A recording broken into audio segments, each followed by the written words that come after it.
Ambulan Park. Tingnan natin ito. Tingnan natin kung ano meron dito sa loob.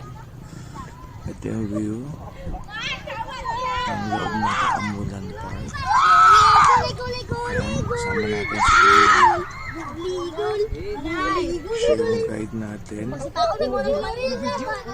Maraming salamat Kuya. May 50 ma'am, may 100. 100 na kasama din rin ma'am, 50 dito na. Ikutan natin to. Maluwang-luwang siya. Maganda yung view. So tignan natin ulit.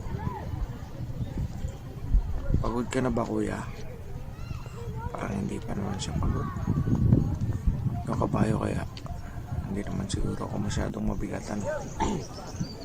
So yan nga, pabalik na tayo. Lapit na dun sa dulo kung saan tayo nag-start kanina. Ito nga, naikot na natin yung park. Maraming salamat sa inyo. Mura lang to, 50 pesos lang. Meron din 100 pesos yung bayad sa kabayo pag sumakay ka. Kasama na rin yung tour guide doon. So that's all folks.